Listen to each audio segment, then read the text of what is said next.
The golden hues of autumn bathed the Carlithian forest as the Harvest Lord and Clever stood by the fields, discussing the upcoming season.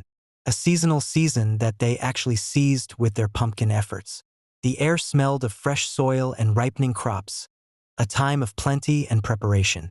Then, without warning, a gust of wind swept through the clearing, swirling leaves in a chaotic dance. Moria's broomstick cut through the sky, her cloak billowing behind her as she landed with a dramatic screech. "Clever!" she bellowed, her voice crackling with anger as she pointed her gnarled finger at him. Clever exchanged a glance with the Harvest Lord as the Harvest Lord walked out of sight, before Clever turned to face her. "What now, witch?" Clever asked. "Where are my pumpkins?" she demanded, eyes flashing with a furious rage. Clever raised an eyebrow. "What pumpkins?" "My pumpkins," she growled. "You stole them from me." Clever tilted his head and pointed his little wing over at 3 green pumpkins. They were set up as decorations on the steps of his home, their surfaces slightly warty and glistening in the evening sun. "These?" he asked casually. Moria's lips curled. "Yes, those. Give them back." Clever chuckled. "They aren't yours." Moria's eyes darkened. "They were in my patch. That makes them mine." Clever sighed and adjusted his stance. "Actually, no. Last year, Daleth, Little Red, Medusa, and I carved pumpkins. We threw the seeds by the fence line and this patch grew from those seeds." Moria clenched her fists. "But they grew in my soil, on my land, which makes them mine." "You didn't even know they were there," Clever countered. "If you didn't know they existed, how can you claim they're yours?" Moria scoffed. "If I didn't know they were there, how did I know they were gone? And how did I know where to find them?" "Because you're a witch," Clever said flatly. Moria smirked, pleased with the unintentional compliment. "That's right. And this season is my season. I will take these pumpkins to market, and everyone will know my pumpkins." "Your pumpkins? You never planted pumpkins, you never go to the market, and besides the villagers only know your seeds. It will be a first if you take pumpkins," Clever interjected. Then he rolled his eyes. "Whatever you think, witch, take them," he added. Moria stepped forward, ready to snatch the pumpkins away when Daletha's small voice interrupted her. "Nana, are you taking our pumpkins?" Moria froze. She looked at Daleth, the little witch's innocent gaze cutting through her greed. Clever stood in silence, watching her. Her gnarled fingers twitched near the pumpkins, but her pride was a dangerous thing. With a dramatic huff, she waved her hand dismissively. "I guess I can leave them for you, child," the wayward witch said, resolving an inadvertent situation that should have remained untouched. And this is how the Pumpkin Feud began. Moria flew back to her cottage, seething. Her own grandchild had made her hesitate.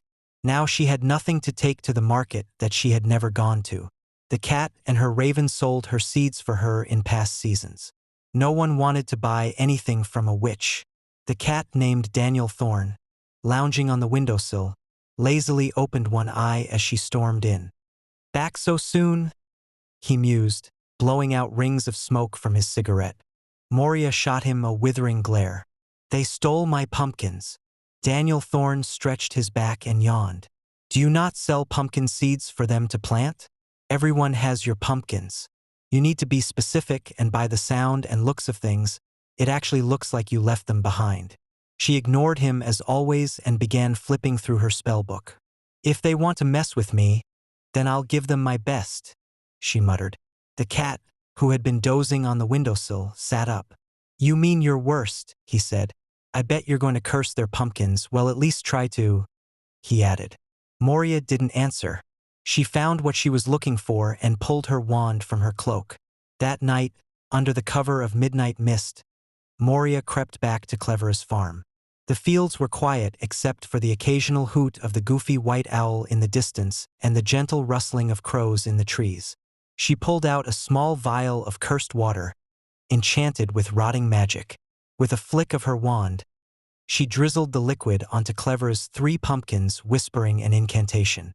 "Glow strong by light, but wither by night. Let your insides turn to mush. Let your skin become a husk." The ground shuddered, and for a brief moment, the pumpkins glowed with an eerie green hue before fading back to normal. Satisfied, Moria smirked and flew back to her cottage. The next morning, Clever and Little Red began to do chores when they noticed something wrong with the pumpkins. The once perfect green pumpkins were now blackened and collapsing inward with a putrid smell of rot, their insides nothing but mold and mush. "What happened?" Daleth cried. The Harvest Lord knelt beside them, running his fingers over the cursed remnants. His eyes narrowed. "Moria," Clever sighed, shaking his head. She just couldn't let it go. They gathered what was left, but the pumpkins were ruined. Moria, watching from afar, smirked with satisfaction. "If I can't have my pumpkins, then nobody can. I just let them believe they could have them," she eerily muttered. That night, as Moria celebrated her small victory, Daniel Thorne sat beside her, his tail flicking. "You know this isn't over, right?" he said. Moria sipped on one of her pumpkin-spiced brews, unconcerned. "Let them sulk. They should know better than to take from me." But the witch wasn't ready for the onslaught of failures that awaited her. But as the night deepened, the owl hooted a who's you, and a sound echoed through the trees, in a slow, rhythmic cadence. Thump, thump, thump. She frowned and went to the window. A single green pumpkin sat on her doorstep. It hadn't been there before. She stepped outside, cautiously poking it with her wand. The pumpkin split open. Inside was not flesh, but a mess of crawling insects that surged toward her feet. Moria shrieked, stumbling back as laughter echoed through the trees, yelling for the cat to save her. Daniel Thorne chuckled, watching from the doorway. "Looks like Clever isn't as helpless as you thought." Moria's smirk faded. The feud was far from over. This was only an unforeseen beginning. All of this overthinking began to create an insatiable hunger that she couldn't wait to sink her teeth into. She clenched her fist and said, "If they want a pumpkin feud, then a feud they'll get."